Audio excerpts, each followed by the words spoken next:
Isang mapagpalang araw mga mag-aaral ng ikawalong baitang. Bago natin sisimulan ang araw na ito, magsitayo ang lahat para sa panalangin. Pangunahan mo, Michelle. In the name of the Father, of the Son, of the Holy Spirit. Amen. Panginoong naming Diyos, salamat sa biyayang ito at pagkakataon na magtipon-tipon kami. Inaalay namin sa inyo ang aming klase. Bigyan mo kami ng karunungan at pangunawa habang nag-aaral. Palakasin ang aming pagkakaisa at pagkakaibigan. Gabayan mo po ang aming mga guro sa pagtuturo. Ipinagkakatiwala po namin sa iyo ang bawat araw na aming tatahakin. Amen. Amen! Magandang umaga mga bata!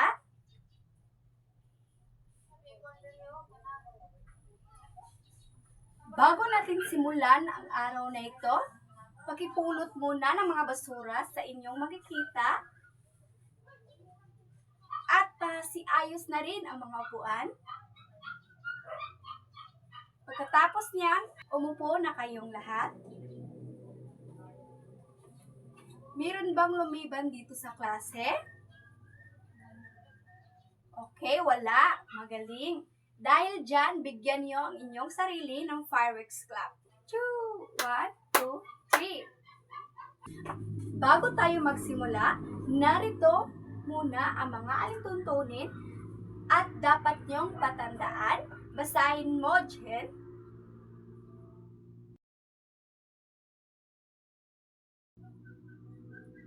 Magaling at maraming salamat.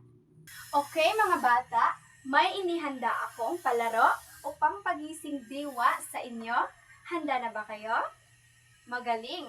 Ang ating palaro ay patungkol sa gibberish. Magbigay ang guro ng mga salita sa kaparaanan ng gibberish. Upang malaman ang mga sagot, mag-iisip ang mga mag-aral ng eksaktong tunog ng mga salita. May nakadikit sa inyong upuan, maaari nyo bang kunin? Sino sa inyo ang nakakuha ng sinisay? Okay, Jane, ano ito? Magaling! Ito ay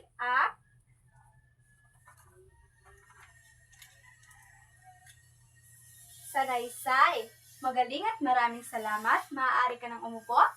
Pangalawa, sino sa inyo ang nakakuha ng formal? Magaling at maraming salamat. Ito ay ang formal. Sa ikatlo, sino naman? Okay, Michelle? Katawan, magaling.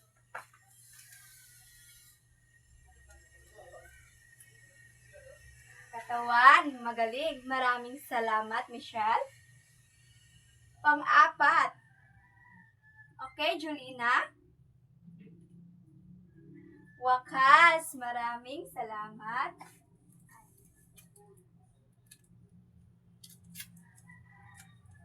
Magaling at maraming salamat. Panghuli? Okay, Mariel? Simula, maraming salamat. Ito ay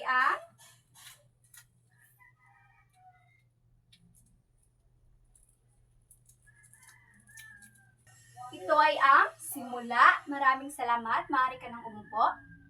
At dahil dyan, ngayon, bigyan niyo ang iyong mga sarili ng 5 bagsak. Magaling! Sino dito ang nakakaalala sa nakaraang talakayan natin? Okay, Mariel? Okay, magaling. Ang isang maikling kwento ay nasusulat sa paraang pasalaysay. Okay, magsitayo ang lahat at umawit ng Hello Hello song. Mushi, hola, hola, hello, hello, kamusta ka? Mushi, mushi, hola, hola, hello, hello, kamusta ka? Mushi, hola, hello, kamusta ka? Mushi, mushi, hola, hola, hello, hello, kamusta ka? Mushi, mushi, hola, hola, hello, hello, kamusta ka? Mushi, mushi, hola, hola, hello, hello, kamusta ka? Mushi, hola, hello, kamusta ka? Mushi, mushi, hola, hola, hello, hello, kamusta ka?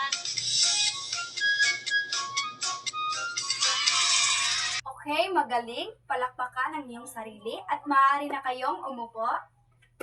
Mula naman sa talakayan natin kanina, tungkol sa gibberish, ano sa tingin ninyo ang topic natin ngayon? Okay, Michelle? Magaling at maraming salamat. Ito ay ang salaysay.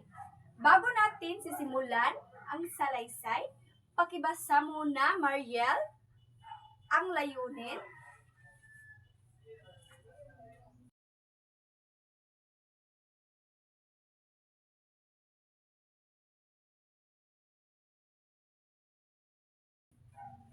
Maraming salamat. Magaling. Okay, mga bata.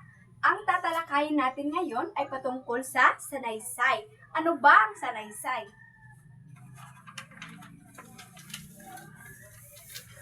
Ang sanaysay ay nagpapahayag o nagpapaliwanag ng isang pananaw o kaalaman. Ito sa inyo dito ang may ideya sa dalawang uri ng sanaysay. Okay, Jen? Magaling. Ito ay ang formal at di-formal. So, pakibasa, Mariel, ang formal at di-formal na sanaysay. Magaling at maraming salamat.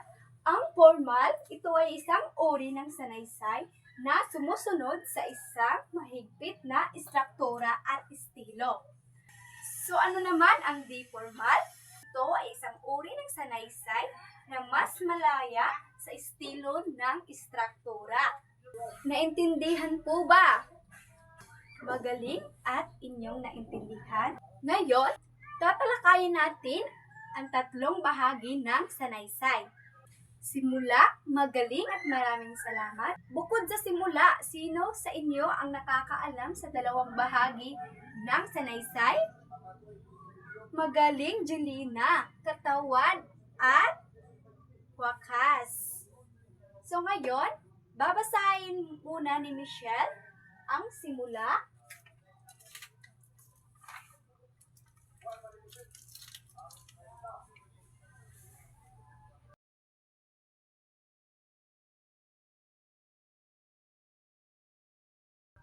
Magaling at maraming salamat.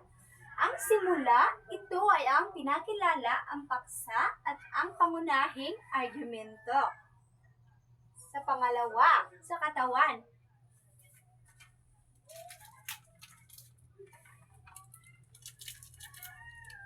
Basahin mo nga, Jen.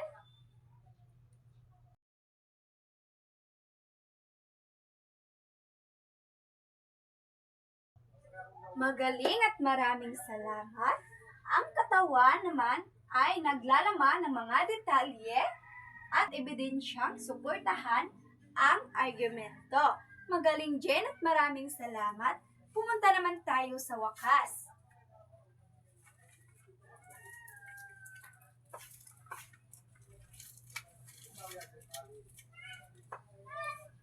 Pakibasa nga, Michelle.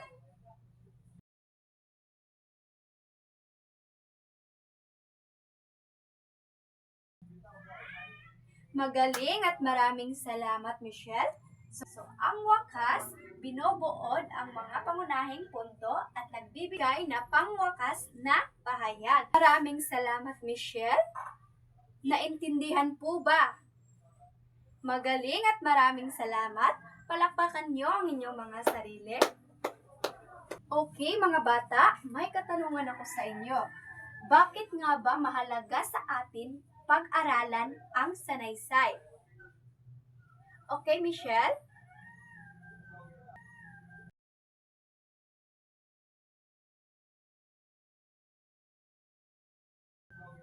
Maraming salamat, Michelle, dahil pinapaunlad nito ang kritikal na pag-iisip at malinaw na komunikasyon.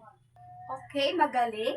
Dahil naintindihan nyo, kumuha kayo ng malinis na papel at sumulat ng sanaysay, maaring formal o di-formal, patungkol sa paksa sa korupsyon dulot ng pandemya sa mag-aaral, paggamit ng droga at abortion. Bibigyan ko lamang kayo ng 5 minuto para sagutan ang pagtataya natin ngayon.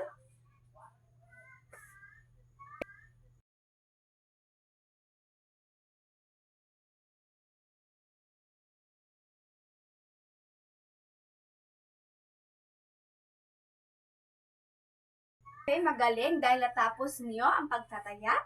Ngayon, sa inyong takdang aralin, kumuha kayo ng isang malinis na papel at sumulat ng formal na sanaysay na may temang pagtanggal ng asignaturang Pilipino sa kolehiyo.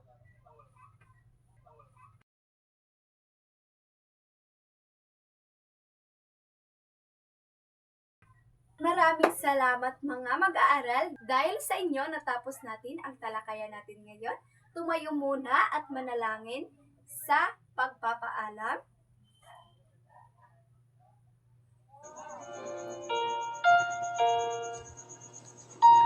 Panginoon, salamat po sa panibagong araw na puno ng saya at kaalaman. Salamat po sa talinong ibinigay ninyo upang lubos naming maintindihan ang mga aralin.